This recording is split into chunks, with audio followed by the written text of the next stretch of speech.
All right, we're live out of Toledo. Tell me if people. Well, wait, I got to do a little speech first, right? Yeah, I mean, I don't see it streaming yet, but we'll give it a couple seconds. But yeah, maybe it's just happening in the background. Well, you got to be on it so you can tell me what people are saying. No, I'm on it, but I don't see it yet. Hey, you know what the big announcement is this week? You can see me on there, can't you? I'm going to turn the camera off so we don't eat up bandwidth with No, that. yeah, for the Skype, yeah, but yeah, the live stream started. And what were you saying? Notice anything new? I don't know, new glasses? There you go. I can see. And the cool thing is, I can actually see. Okay, everybody out there, hello and welcome to another live stream from the only source of information you need to not only survive the current apocalypse, but actually enjoy it. And today we're going to be talking about how our Bibles have been tampered with. Yes, anyways, what I'm telling, me and Alex Leader are having a little talk, so y'all just hang in there. We'll start an actual video in a minute. Yeah, I went to the VA sent me to an outsourced me because their version of the pandemic is more severe than normal people's. So they sent me to an outside source to get my prescription or get my eyes examined, and I went there and they gave me the prescription, but then I had to go back to the VA to get my actual glasses. So I went over there and I got a pair of computer glasses that I can see the screens with, and I got a pair of driving glasses because in the past there's no such thing as dual purpose because my eyes were that much messed up. So then I got a thing from my insurance company saying that they would pay for glasses. I thought so. I asked the people at the eye clinic, "Do y'all honor this insurance?" And they said, "Yeah." Well, I'm coming back tomorrow with my insurance card. I'm gonna go ahead and order some glasses from you. Well, they asked me if I wanted the prescription for the internet or for driving. I said, well, I need a nice pair to go out in town with, and I picked these out. The frames were $50. And I thought that's really cheap because of all the frames they had, I really liked these. I instantly liked them. And the lady said, they're giving you a $250 allowance, so we can put the $200 lenses in there. They're like polycarbonate, transparent aluminum, uranium tipped lenses or something. I don't even know what the benefit is, but I said, yeah, go ahead and put that in there. I'd like the really nice lenses because I wear my glasses quite a bit. So they put them in. I went and tried them on. I'm like, can you see? Yeah, everything is so clear. These are way better than the ones I've been wearing. And I drove home with them. You know, my other glasses are all broke up and held together with duct tape and paper clips. And when I got home, I sat down at my computer and I started working. Wasn't even thinking about it because every time I do that, I realize I can't see the screen. Then I have to go looking for my readers, my computer. And I guess I was sitting there working on the computer for a half hour, and I went, "Wait a second, I'm using my driving glasses." I was so happy. I mean, these glasses I can see just about anything, and I don't know. And instantly I was like, "Oh, it must be those really expensive lenses because they're ultra thin." I'm sure that changes the prescription somehow. And somebody said greetings, so hello. And anyways, the uh, the thing is, it may actually be my prescriptions changed. I feel like I'm so much healthier now with my body. My back doesn't hurt as bad, and I'm sleeping better. And normally this time of year I'm so groggy I can't write, and I've been writing like crazy, editing video. And so it's possible that my eyes are actually getting better. This could be a more powerful sign that we're entering the last days than anything else, that I'm actually improving in health. In my life, health is always down, getting worse and worse every year. Year after year it gets worse. This year it seems like my health is way better. So does that excite you to hear all that news, Ala Toledo? Uh, So I don't think we came here to listen to your medical what a adventures. smart We aleck. came, Don't you we wanted, realize how precious your privilege is to work for me? yeah, well, we want end of the world, doomsday edition. Okay, well, what we're we'll skip we'll get that at the next week. But this week we're going to talk about how the Bible's been tampered with, and this is going to be real, actual, reasonable things. You know, when you read a book about how the Bibles have been changed, these guys are analyzing the Bible from some bizarre perspective, and they're basically just repeating garbage that the churches have been putting out forever and ever. And the ones that don't like the Bible, they'll go and dig up all kinds of things about the changes in the Bible and just blow them out of proportion. And so I'm telling you today that in reality, I'm probably the only man on earth that really has a good basic understanding of what's been done to the Bible, because most people are just repeating the garbage that's out there, you know, in the public eye, stuff that they teach in college, whatever.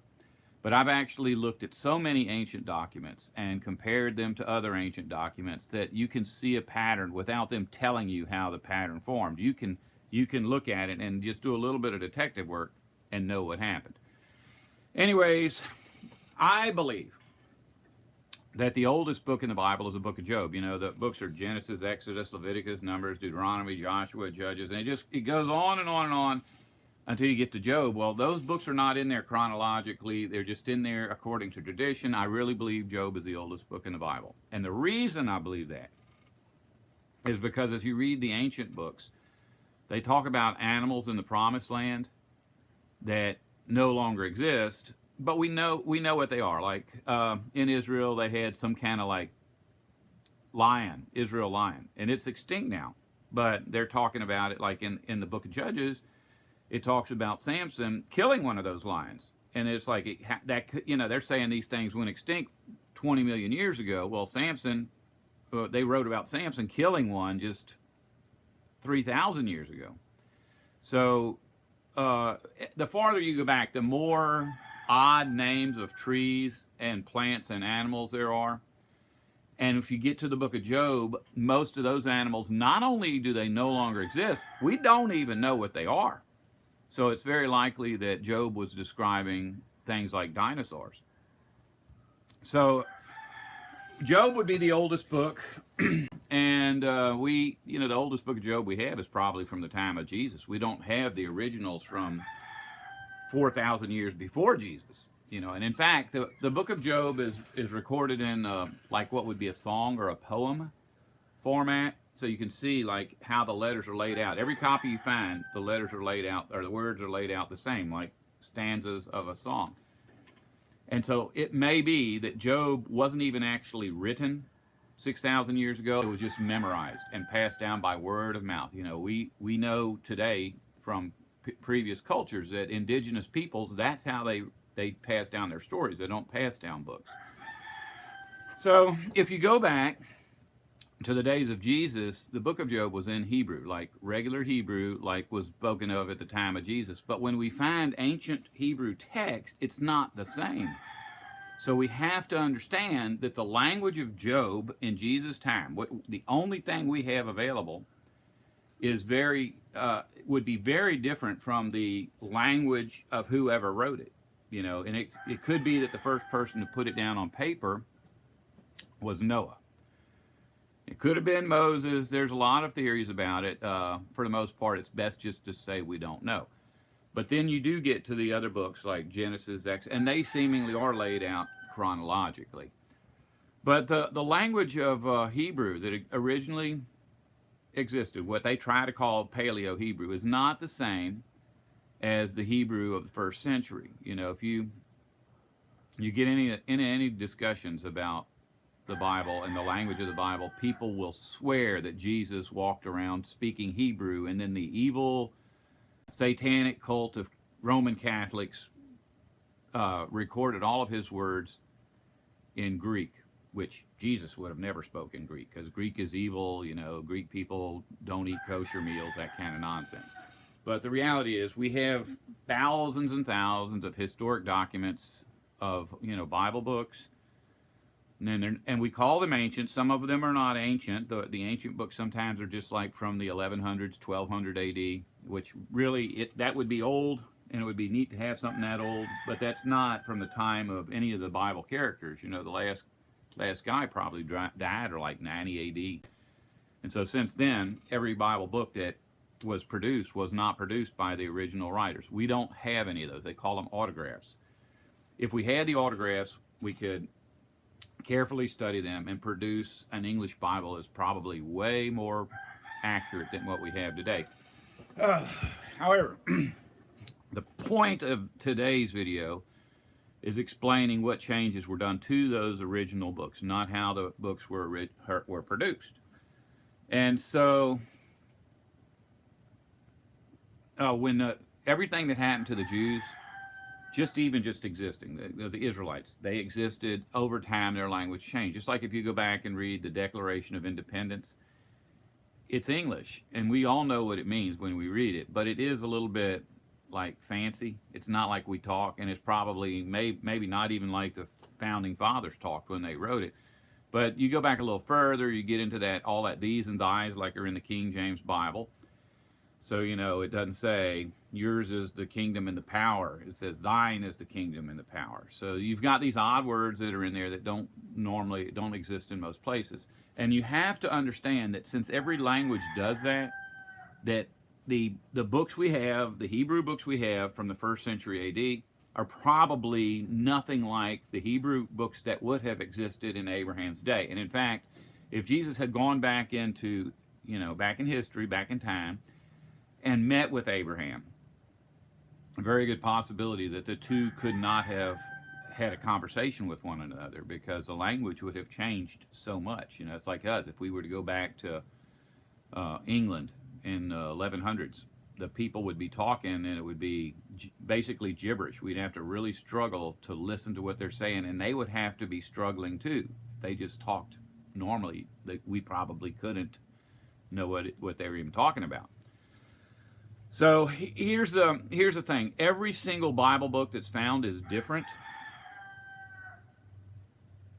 But it's not really different. It's just like over time people realize that their Bibles are archaic, and the only way they had to get another Bible was to make some paper and make some ink and write another Bible.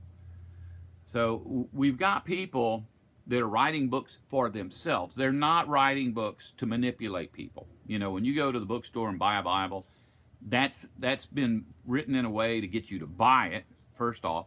Secondly, whoever produced it is wanting to put ideas into your head that they agree with. So anything that's in there that they don't agree with, they'll change it a little bit. But in the ancient past, all of these books were handwritten, and you just have to know that the people doing the writing, they're making these things for their children and their grandchildren. They're not trying to hurt anybody, so they're going to try to make the Bibles as accurate as possible, while at the same time making it readable. Because if they had a Bible book that was archaic, they wouldn't write it as archaic. They would write it like they spoke. So they might take the these and thys out, or the equivalent, the Hebrew equivalent of that, and insert more what would have been the modern language. And so we can trust every one of those. And the reason I say that is because there were two men, Westcott and Hort, who, I don't know, it wasn't that long ago. It was like after the Civil War, American Civil War. They went through and they just compiled piles and piles of all these ancient documents, and they would lay them side by side and go through and count, how many of those books would have a sentence in a certain way. They take the books that the sentence was produced in a different way. Just as an example, one book might say, "Hi, my name is Jesus." And so they're reading it, "Hi, my name is Jesus. Hi, my name is Jesus." And they come to a book that says, "Hi, Jesus is my name." See, that's different. It's the same idea, but it's different. And so they would go through and they would count up every single one and try to figure out which were the oldest, which were the most popular. Because if these guys are just writing these things and passing them around and copying them by hand, basically, if you can get the highest number, it's more likely that will be accurate. But there's a lot of things to take into consideration. The very first time the Bible was translated into another language, that's when the really goofy stuff started to creep in. Alexander the Great, the Israelites were attacked. First off, the kingdom broke in half, so you had 10 northern tribes and 2 southern tribes. The northern tribes were taken into captivity by the Assyrians. And so they kind of, at that point, the Bible, that was being produced in there kind of died out. They were already kind of breaking away from the Bible. They got to the Assyrians. They changed their language, started speaking what's called Chaldean or Sumerian or Babylonian, whatever you want to call it. But they became nobody because God wasn't really working with those people after that. He was pretty much working with Judea, and Benjamin, I think. Those were the two tribes that were left in the south. And so all the books that were produced after the Assyrian captivity were produced in the two southern states or southern tribes. But what they did, if you look at any of those ancient Greek, and the Greek, it's called the Septuagint. There was a lot of Bibles produced that were like just all over the place, but eventually the ruler of Greece thought it would be good to make one version and hand it out. And he knew this was a good propaganda opportunity, so he had it translated as accurately as possible. He did not want to offend the Israelites. So they produced pretty much a perfect Greek copy of all of the Hebrew texts that existed that time or were available at that time. And it's called the Septuagint because they got 70 men supposedly from all 12 tribes, and they had them work together on it. It took years. But even though they kept the Bible translation accurate into Greek, they added books to the Bible. And they call these books the Deuterocanonicals and the Apocrypha. And I can't remember what the names of them were. I've read them before, and they seemingly are all just patriotic propaganda that's added in the Bible. There's a good thing about it is they're kind of interspersed in the original. So you've got, Book of Job, and after Book of Job comes the Book of Tobit, which that's not a Bible book. And then you go a little further. Here's Malachi, and then after Malachi comes the Book of Maccabees, First Maccabees, Second Maccabees, and so they spread these things out there. But every time they find a Bible book, it goes into a museum somewhere, and people study it. And it didn't take long to figure out that none of these Greek apocryphal writings have ever been found in Hebrew. So they knew that was added when the Bible went from Hebrew to Greek. Those Greek manuscripts were obviously fabrications produced, and I don't really remember when, but I do know this: they were around when Jesus came. So they were produced before Jesus came. It's probably like 200 AD or 200 BC, somewhere around there, 400 BC, and that's what was basically. So you had all of these handwritten copies of Greek Bibles that people had just produced for their own families, and they're okay. But the Septuagint was a scholarly work. It was produced in a very tight environment where everything was controlled so that nothing would get messed up, and it was standardized. So nowadays, when you find a copy of text, it's very rare that you find one of those copies that someone wrote for their grandkids, but we find plenty of Septuagints. Now, here's the thing. If you take a language and translate it word for word, like you're translating those Old Testament books into Greek, word for word, they come out sounding like weird, like word for word. They're a little bit clunky, and the Septuagint is kind of like that. And so if you read, like when Jesus is reading from the Bible in the first century, it's very obvious that the Bible he was reading from was the Septuagint version, because his words, which are recorded in Greek, what happened? Oh, okay, Alex Leo was making comments. I didn't know he did that stuff. Well, anyways, what happened is that Jesus always quoted the Septuagint. Now, people will fight me on this, and I'm like, you could look at the original Greek text, Westcott and Hort text or whatever, of what Jesus said, and compare it to the English translations of the Septuagint.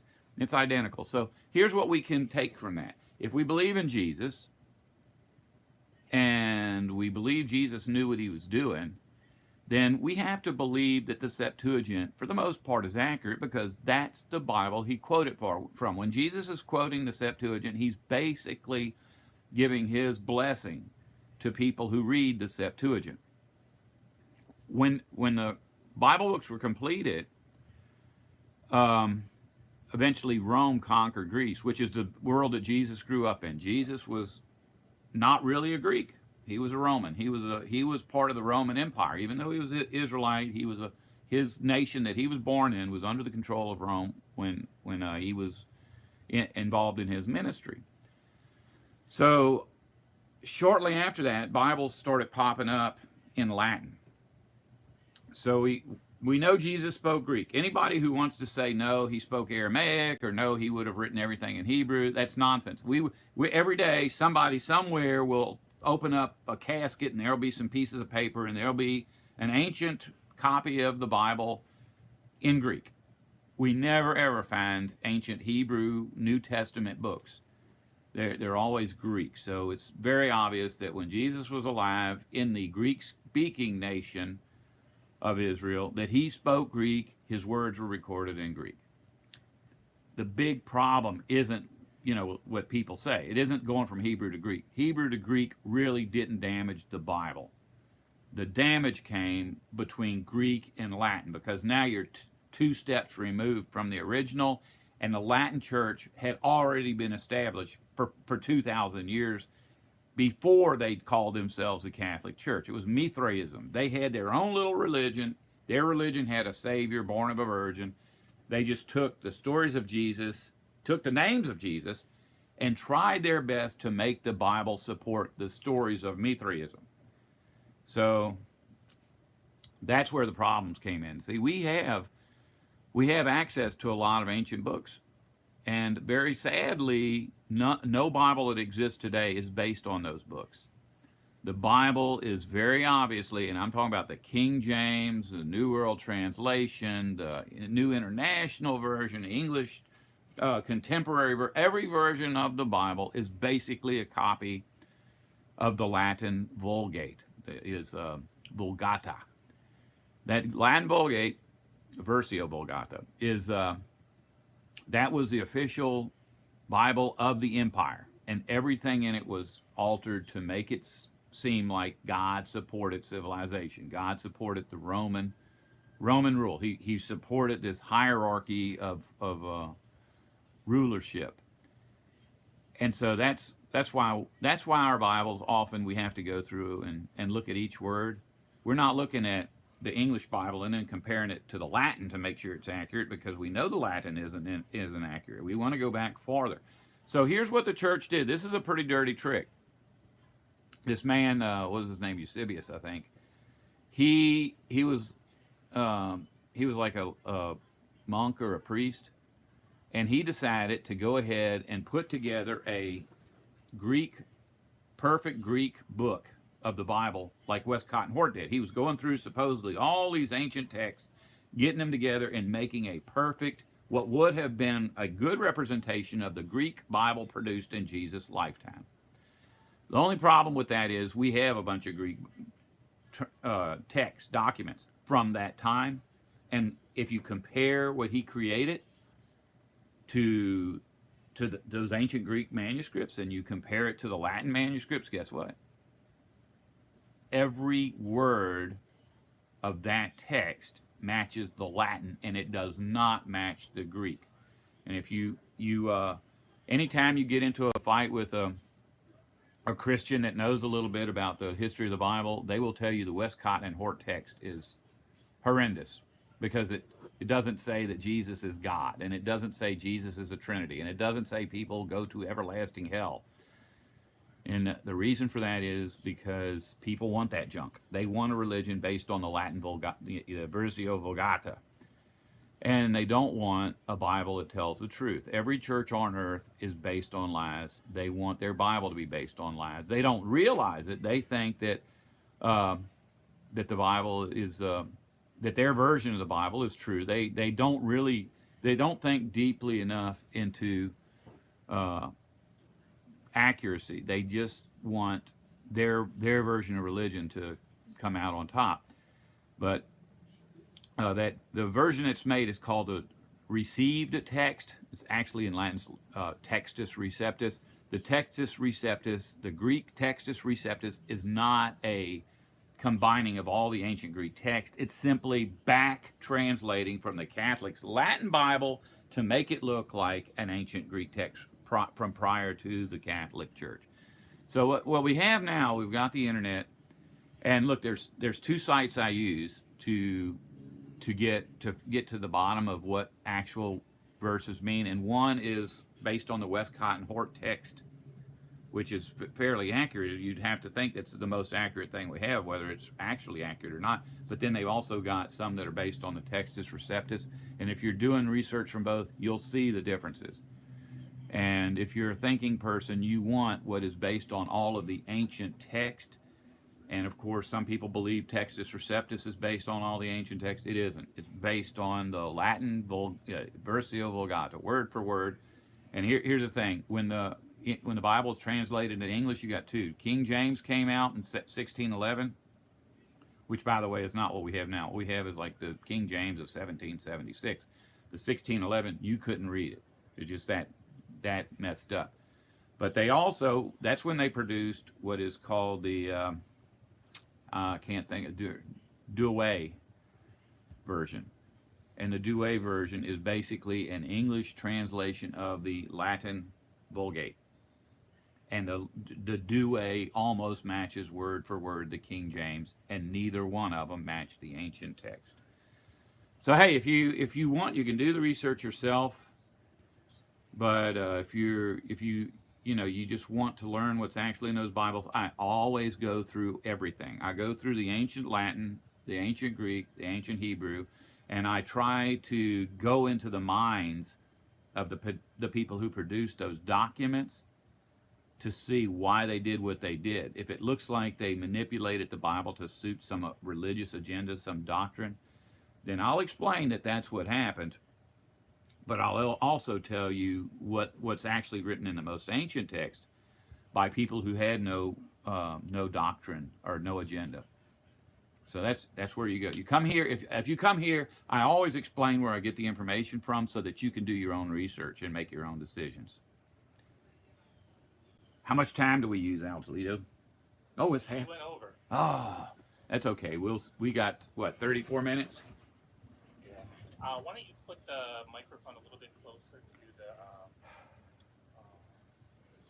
your mic, your iPad streaming, because some people said they had trouble hearing. Man, that was all good stuff too. That's sad. Here's where we are. Oh, you can't even see it. Never mind. Oh no, if people could hear you, they just couldn't hear me. So just put. Oh yeah, we got to have your voice on there. Gee. Well, just so that people can hear their question. You wouldn't believe how many people tell me that they come to my live streams to hear you and wish I would just shut up. Yeah, that would be nice. Okay, you got moved a little closer now? Yeah, you're right I got my iPad right by the laptop. Okay, we're going to start with hellos. Patricia Ribrick says, hello, friends. Thomas Tucker says, greetings, Hank and Ali Toledo. Yes, I noticed something different. You're uglier. Laugh out loud. Wait, which one of those? This is somebody I talked to on Skype. I'm blocking them right now. Jaboom Blue says, hey, brother. Wife and I are in Columbus, Ohio, checking it out. Rick Ballard says, hi, howdy, Henry and everyone. Jared Bogan says, signs and wonders. Lotus Leda says, hello, Henry. Must tell you, you're one of my favorite YouTubers. Love your style and wisdom, but mostly that you are sharing useful information and insight, which is extremely rare nowadays. Thank you, and I love you. It's Not Real says, hello, everyone. I'm a first timer. 420 Proto Man says, hey, I honestly think the Bible is tampered with big time. The first English translation was the Tyndale Bible. That was only mid-1500s. K-Ken says, no autographs. And Uncle Nesta says, hello, Henry. Good to see you.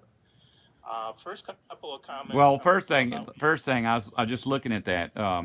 Uncle Nesta's friend Mark that he's always talking about. He's really sick, and he said people pray for him. So just keep him in mind if you're out there, because Mark never comments, but he watches all the videos with Uncle Nesta, and apparently has esophageal cancer. He's already told me this before, that they were thinking that, but now it's confirmed, and he's sick. So and everybody out there is sick. We're all dying. It's like, it doesn't matter if you're dying from cancer or from old age. You're dying. So we have to. But some people, we're this close to the end now. So we want all of us to live long enough to actually witness that in, in as it happens. There's going to be a lot of people resurrected. They're going to say, "Man, were you alive during the end times?" Yeah. How did that go down? Well, first they invented a disease, and then they had a fake election, and then and then it was just like business as usual. Everything just fell apart. The first two questions or comments come from about your discussion of the Bible. 420 Proto-Man says uh, the Sinai Bible was in Greek, and that was the first Bible, he says. And then the servants comments that the Vulgate Bible, the vulgar means illiterate for the masses of illiterate people. Yeah, it was like, yeah, we call it Vulgata, but it just means vulgar. It just means the language of the common man. Because there were people like in Rome. It's just like in a lot of these ancient cultures, even in Greek. The Greek that's used in the Bible is like common man Greek. It's not the Greek that was spoken by the fancy people. And the same thing with the Hebrew. The stuff that came out later that was Hebrew. Basically, the only people that were still speaking Hebrew in Jesus' day were like the uppity people that were really mean to Jesus. So you go back and look, it's like all of their tax records and stuff like that was in Hebrew. But anytime you find something like a grave marker or something, it's never in Hebrew. It's always in Greek. Okay, next comment comes from Nine Fathoms. They say, Henry, do you notice the similarities between the stories of Abraham and Isaac versus Jesus? Yeah, Having to carry the wood to the mountain, the ram with the horns in the thicket, Christ has a crown of thorns. that comes up a lot in a lot of the older videos I made, and it still does. It's like all of the stories repeat. I did one called Two Brothers once, and it's talking about Cain and Abel, and the next two brothers, and then the next two brothers, like Aaron and Moses, and after that comes Ephraim and Manasseh. And even in the New Testament, I don't know if you know this, is like a lot of the guys in the New Testament are brothers. They're just brothers, like Paul and Andrew are brothers, or not Paul and Peter and Andrew are brothers, and then Thomas, the Apostle Thomas, his name means twin. So several times Jesus called him like Thomas, and then other times he's called Didymus. Well, Didymus, I think, is the Latin word for twin, and Thomas is the Greek word for twin. So the story of two brothers just repeats and repeats. And what I say is every story in the Bible is like a, oh, you must know, Altley. I can't remember the words I use, but it's always like prehistory or prophecy and pre-prophecy. It's like every story that's in the Bible is about an actual story that happened earlier in the Bible or an actual story that's going to happen in the future.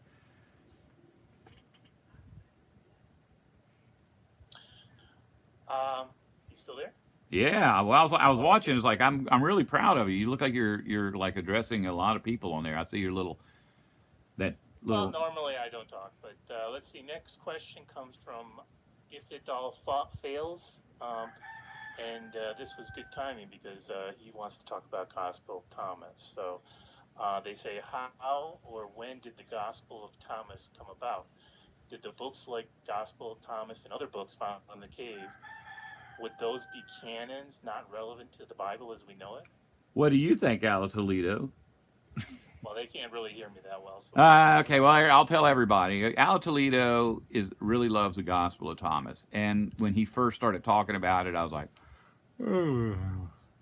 but then things started popping up. I would be doing research, and I would find scriptures from the Gospel of Thomas that kind of were keys to figuring out things in what we consider the Bible. I really am starting to believe that pretty much everything ever written in the ancient past is pertinent somehow to the Bible. The Gospel of Thomas, maybe it was meant to be in the Bible. I just say if it's not in there, then we don't need it, because the Bible is supposed to be for anybody. It's not just for people that are code breakers.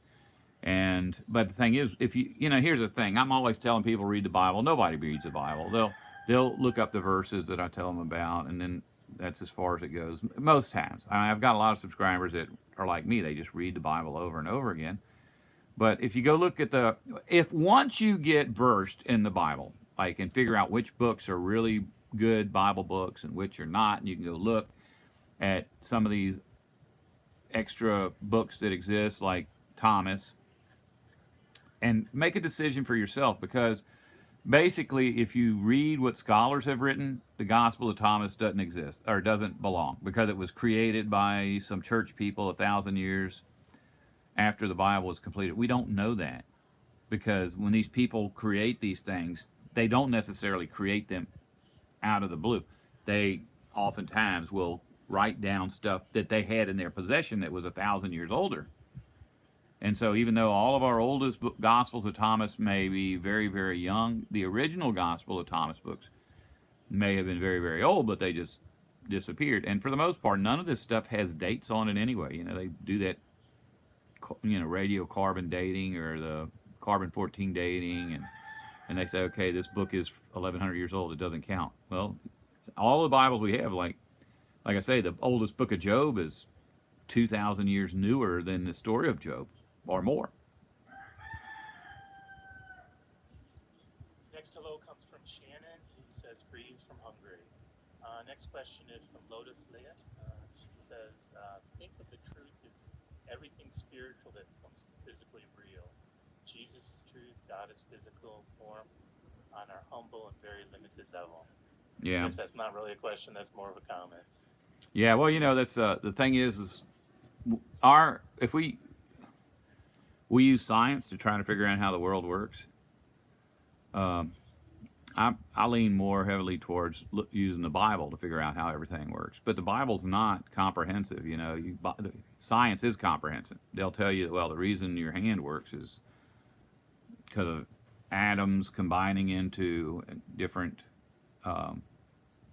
molecules. The molecules holding together allows your hand to function and relative to your eye. And science never will answer every question, and the Bible never will answer every question, but very soon the creator of us and the creator of the Bible will resurrect us, and we'll all be able to communicate. The languages will no longer be confused. Human beings will be able to talk directly to God, directly to one another, and we'll have a better understanding of how our world works. Because right now, I can say I'm real because if I stick myself, I bleed, but there's a lot of people that believe in this matrix thing, and I'm not going to say we're not in a matrix, but I don't think we exist. Like, I've talked to a couple of my friends that talk about, well, you're even one of them, that talks about how our existence may be, like, we may be existing in some other realm, and we just think we're in this realm, but we're actually in a computer program or something. And I don't know. I think that what we are is real, but we are like all part of the Holy Spirit. So we are existing in this, like, what's the word for it? Not even matrix, but a program. Simulation. Simulation, that's the word. And the whole thing is, I'm a good person, and if I'm a simulation, I'm a good simulation. And if I'm just a fleshly being on a rock, then I'm a good fleshly being on a rock. And I use my senses to try to figure out how things work, but mostly, whether we can figure out how everything works or we can figure out how to love somebody, I think the figuring out how to love somebody is more important. Am I rambling? Tell me if I'm rambling, because I certainly wouldn't want to do that. You wouldn't be you if you didn't ramble. Discernment Files comes in, says, good morning all, blessings. Speaking of, you were talking about science, and kind of an intersection between that and the Gospel of Thomas is one of the stanzas there is that this is even going back to Jesus' day, they had science back then, and everybody talked about science is this and science is that, and Jesus commented back then. He said, well, if science can test the moon and the stars, how come science can't test God or me? Wisdom. Well, if you... My dog's over here. Let me see if he's put on a show for everybody. Boo-boo. Hey, Boo-boo. No, he's not interested. He looks at this thing, and it's not like there's people there. I get subscribers that'll call me, and they'll be calling, Boo-boo, Boo-boo. He doesn't even look. It's not real to him. But yeah, you look at what we call science, and then you say science is so much better than alchemy. Like, excuse me, science is alchemy. You know, we think science is like at some point in history somebody said alchemy doesn't work. Let's do science instead. That's not the way it worked. They were practicing alchemy, and they just kept practicing alchemy. And one day somebody said science is a modern word, and so we'll stop using the old word. Well, before alchemy, they had what is it, sacred numbers or sacred whatever the heck the Egyptians practiced. It's the same thing, and you go back and read some of that stuff, and you know it's the whole thing about every human on earth is made up of fire and air and water and earth or that's the four elements. You know, different combinations of those four elements are what make everything. But it's all the same. It's a religion. Science is a religion, just like alchemy is a religion, just like Hinduism is a religion, just like Christianity is a religion. It's just people pick and choose what they want to believe, and then they gather together a whole bunch of people that are willing to subscribe to that belief, and they name it. So at some point, a whole bunch of people got together and said, let's call our club the Christian Church. And then a whole bunch of other guys got together and said, well, let's call our club science. So there's no difference between science and any other religion. I keep looking over here at Al Toledo. He's not even there. His voice is coming out of my computer. I got a blank screen up. No. So two more hellos. Discord 42 says, just thought I would pop in to say hello before I focus on listening. And Bob G says, you just declared the kingdom, Henry. Time better spent learning to love. Next question comes from Jaboom Blue. His wife wants to know who wrote the Book of Enoch. I don't know. I don't think it could have been Enoch. That was pre-flood, and we really don't have anything written from before the flood. Doesn't mean that it could have been one of those stories handed down, and it may have been a different Enoch, or I don't.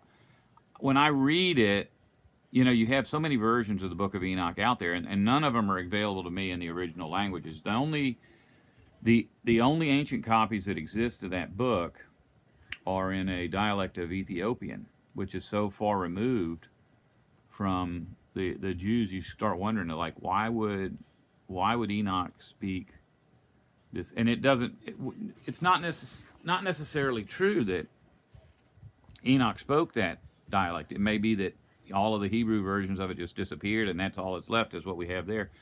And they're all so different. All of the books of Enoch are so different, and we have to depend on the translators to tell us what it says because we can't examine the original documents. I think if you're reading the book of Jude and you see, like that's Jude chapter 1 and verse 7 maybe, it says God did not hold back from there's a couple of stories in there that just don't match anything in the Bible, but it's as if Jude is quoting the Bible, and he very obviously quotes the Book of Enoch. There's a lot of stuff out there where writers quote the Bible, and it just seems like, the church produced this 1,000 years later. The Book of Enoch doesn't seem like that. It seems to me like Jude was literally quoting from the Book of Enoch. Doesn't mean he believed in it, but he was quoting it as if it was truth. But you get a Book of Enoch, it talks, depending on which version you get, it talks about giants that are 50 miles tall. That I don't know how to make that fit into the Bible. Bible has some really strange stories about men parting the sea or walking on water, that kind of stuff. And so you think, well, that's miraculous. So maybe these 60-mile tall giants are miraculous. Maybe they really existed. But some stories in the Bible seemingly are ridiculous, but they're doable. Some of the stories in the Book of Enoch are ridiculous, but they're not doable. So you wonder if maybe that kind of nonsense got in there through the translation process, in which case Enoch would be pure truth probably. But even so, let's just say this. When I'm doing research, I research everything from the ancient past that's even remotely related to the Bible, and I find that every time I research a Bible character from the Holy Quran, that it's accurate. I mean, the stuff that's in the Quran is a completely different story than what's in the Bible, but it's like extra added information that makes sense. And a lot of times the things I see in the Quran are like keys to understanding Bible books that without them, a person with nothing but an English Bible wouldn't be able to figure out what the story's about. If it all fails, says, wasn't Enoch the only book written after death? Not sure what that means. Enoch was, Enoch, died way before the flood came. And I don't want to answer the question because I don't really understand where they're coming from with that. I mean, I think obviously if the thing could have been written after death, I'll say this. While scholars are debating over who wrote which book of the Bible, there is always that possibility that the Bible fell out of the, like the book of 2nd John just fell out of the sky one day. It wasn't written by John. It was written by God and delivered to man. There is that possibility, because the Bible doesn't say this book was written by John the Apostle, who was the brother of James the Less, and not James the Less, but James the son of Zebedee. We don't get those details. Most of the books of the Bible, they're just the books that, if you've ever read like a Bible book from start to finish, most of them don't say who wrote it. And that's all they had. They never had like when we open a Bible, first page is the epistle of 2 Corinthians. Okay, so that's all we know. Some of them are a little bit more detailed. They say, Daniel happened to be in the Assyrian Empire, and I saw a vision, and they'll write on. Then that was Daniel. That's Daniel the prophet, whoever Daniel was. But most of the books, we don't know who wrote them. There's no way of ever knowing. Discernment Files says Enoch was the only human to ever kill a demon, and that the book of Enoch and Jasper got banned. So that tells him that there's truth in it. Like everything else, the enemy has distorted the truth. Yeah, I got a copy of Jasher once before and read it, and I'm like, I'm not reading this because, if you go to Wikipedia, you can look up the book of John, the book of Mark, the book of Matthew, and they'll say, book of Matthew written by the apostles. And so they're putting in your head that one of the apostles wrote that book. And that they'll say, Eusebius argued against Heraclitus that this book couldn't have been written. They give you all the explanation. You look up the book of Jasher. First off, they're going to talk about a book of Jasher that isn't real. They did have a preacher create a book of Jasher like around the time of the American Civil War. And it was garbage, and everybody knew it was garbage. The man who wrote it actually got put in jail for writing a fake Bible book. But there are other ancient copies of a book called Jasher, and I think somewhere in the Bible it talks about a book of Jasher. Like there's a book called Jasher, and it's gone. Well, now it's not gone, maybe, potentially. But as I was reading it, I was like, I don't see anything in this that is offensive. It seems to me that it supports the Bible. Like there's a lot of stories about Abraham, things he was doing that are not in the Bible. You're like, what in the world? This is how do these people know all this stuff? Abraham was way, way back there, and whoever was around at that time, we think Moses wrote all the books about Abraham, but who knows? Who knows? I think it's good to read all that stuff, but here's something I think is stupid. If you read the book of Jasher and the book of Thomas and the book of Enoch to learn the truth because they're not in the Bible and you think something special is being hidden from you, you're just wasting your time. You need to read the Bible first. Pretty much everything in the Bible has been preserved by God. The divine will preserve the books that are in the Bible. Once you've read those and studied them and tried to get the information into your heart, then you go out and you read, the Quran or the Book of Mormon or any of that stuff and try to see if it makes any sense to you. It won't hurt you. Next question comes from Discernment Files. He says, if we get cremated, can we still be raised from the dead? Well, after the resurrection, just ask somebody who was at Hiroshima. They'll tell you.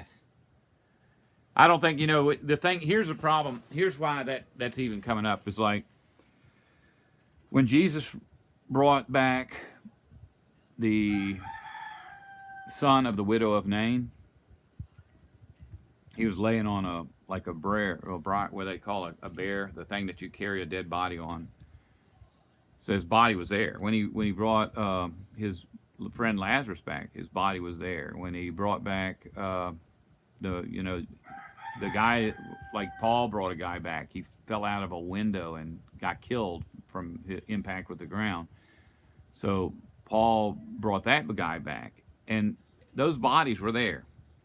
There isn't any examples in the Bible of people being brought back where there was nothing. I think in the ancient past, one of those guys, Jeremiah or Ezekiel or whatever, one of them brought back dead bones. Said they had these dead bones, and they brought them back to life. The flesh started to grow on the bones, and the bones got up and walked.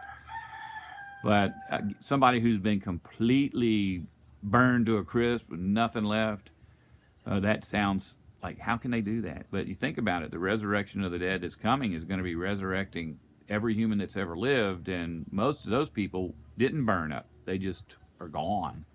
Their flesh was eaten by worms and other animals. Eventually their bones turned to dust, and the dust is no longer has any of their DNA, and I don't think it matters. I don't think one of the things Paul said is, in the Bible it talks about Jesus being the seed and the seed of the promise and all. Every time you see the word seed, just think of something you plant that comes back. And so we're all planted here, and that seed is not our bones. It's not our DNA. The seed is our spirit. And so we come back, we're not even going to have the same bodies at all. The Bible promises that nothing from our body is going to come back in the end. Which is kind of sad, because I look at myself, I'm so attractive. I'm like, why in the world would anything have to be changed on me? I just don't understand. Especially with those new glasses, right? Yeah, I know. And that's the reason God made my eye so bad, so I could wear these cool glasses. Next question comes from It's Not Real. They say, I believe that Jesus was the manifestation of logic as it pertains to giving control over God's world through the message of God's kingdom. Please correct me if my views are distorted. And this kind of pertains to that other video where I think it was the beginning of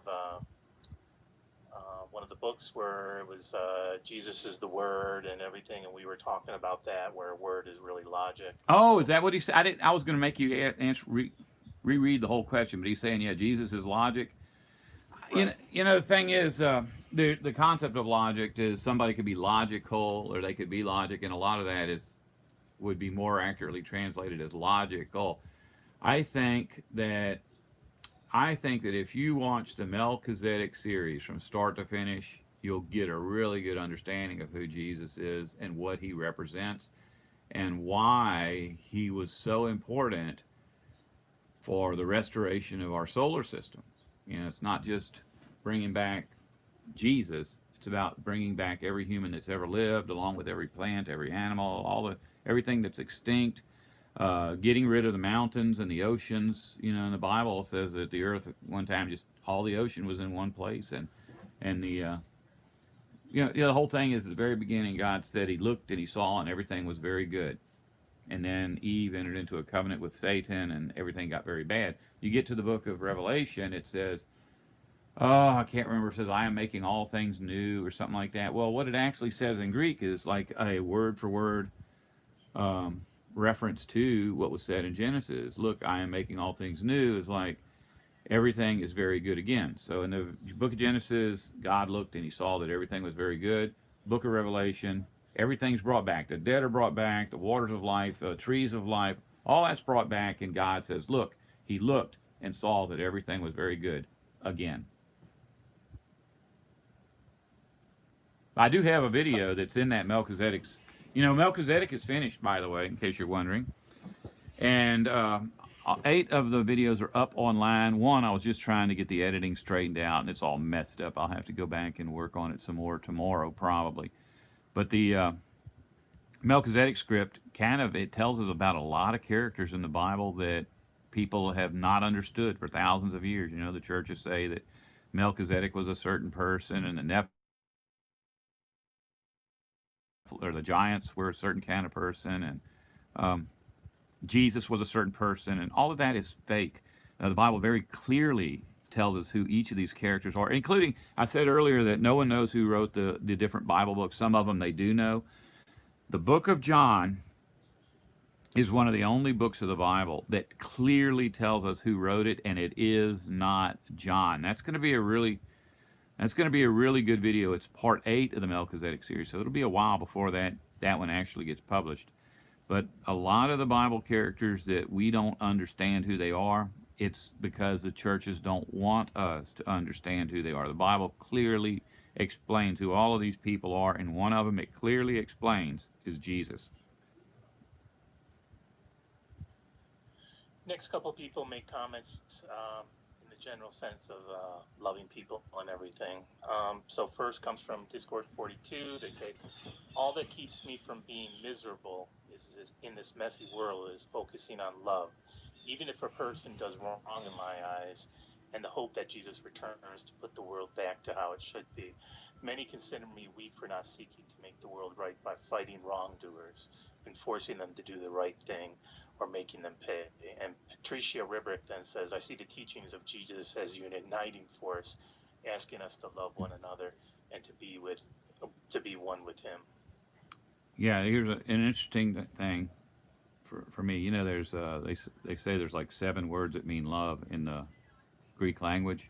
You know, classical Greek, which is classical Greek and the Greek of the Bible are the same language. There's no distinction between Koine and classical. They're identical. The only reason they invented that stupid Koine Greek nonsense is so they can translate words from our ancient manuscripts differently for Koine than they do in classical, which is stupid. In classical Greek, starou means post, a pointed stake. It means a post. And so you can't say Jesus was hung on a cross because the Greek says he was hung on a starou. Starou's a post. So they say, oh, no. This is not classical Greek. This is Koine Greek. In Koine, the word starou means cross. It's nonsense. It's all nonsense. It's Koine. And people will argue about all the little bitty differences between the two languages. And they're not different. They're the same language. Jesus was hung on a post. He wasn't hung on a cross. Can you please go back and read the question? I done forgot what the heck I was talking about.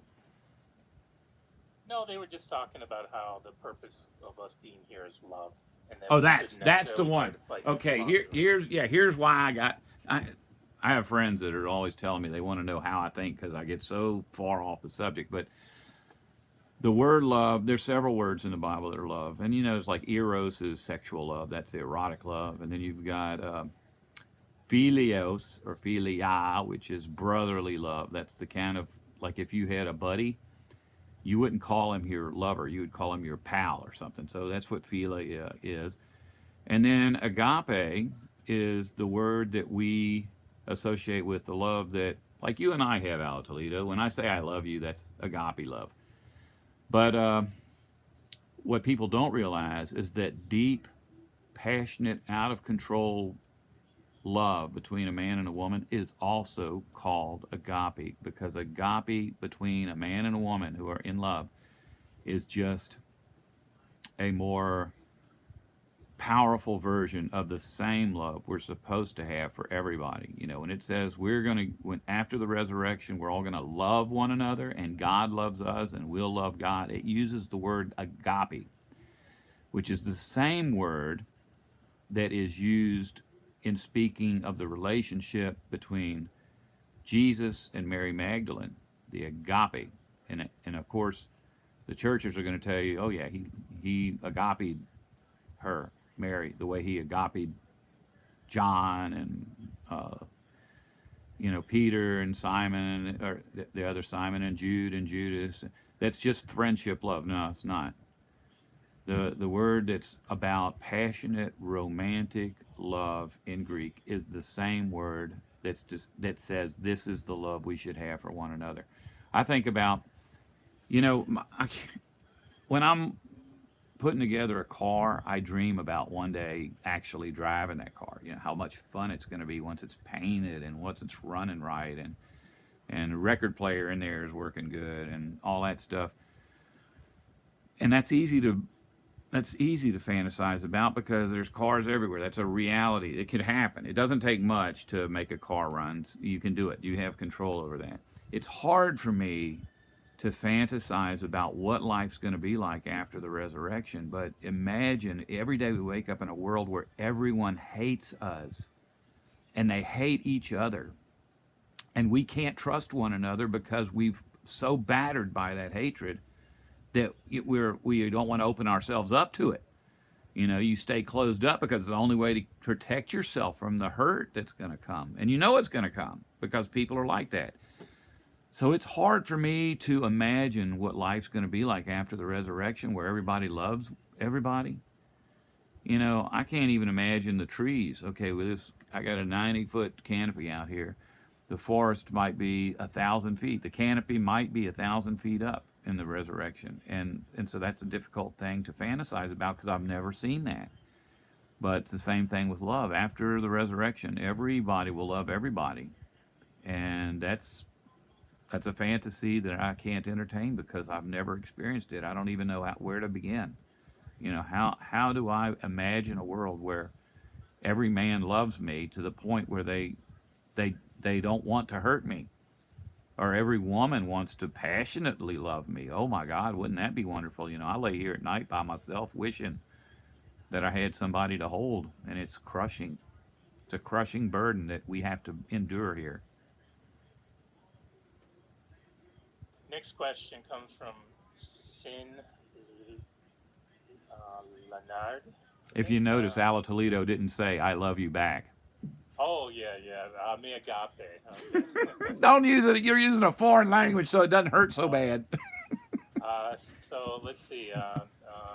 Sin Leonard says the Catholic Bible has more books than the Jewish Bible, and the Orthodox Bible has even more books than the Catholic Bible. Which books do you think should or should not be included in the canon? I think what's in the canon is good. Here's the thing: we think of the Bible as a list of rules for how to get into heaven or something, and it's not. It's just a history book, but it's a history book from God's perspective. And some of the books in there are the history from man's perspective. If you read like the prophet books, they're always like giving details like this is the word of God as it came to me when I was in captivity in Babylon.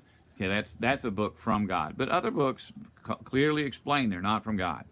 The book of Proverbs being one of the best examples of an evil book. I mean, it's like so many Christians base their life on the book of Proverbs because it's always about get married to one woman and do not ever look at another woman because you will go to helleth. You know, that kind of junk that's all what's in Proverbs is stuff about how to be civilized. You know, wear the proper amount of clothing to cover all your nasty parts and always work hard like a slave because if you don't, you're a worthless slave. That kind of junk is like, it starts off, it says, these are the Proverbs of Solomon. Okay. Or this is the wisdom of Solomon. You go look at that word Proverbs. It's like these are the twisted human reasonings of man. That's what it is. The wisdom of Solomon is like the wisdom. That word, the wisdom of Solomon. It's the wisdom of the Egyptians, the wisdom of the pharaohs, the wisdom of the Assyrians, the wisdom of the Babylonians. That word gets used for a lot of really evil stuff. That is like the wisdom necessary to rule an empire. It's not a good thing, you know. Oh, well, God gave him wisdom. Yeah, he did. He sure did. But that doesn't make it good. Okay, last comment, and then you can take us out. Lotus Leia says, our souls are eternal, and there are no limitations, in my opinion, for God. What resurrections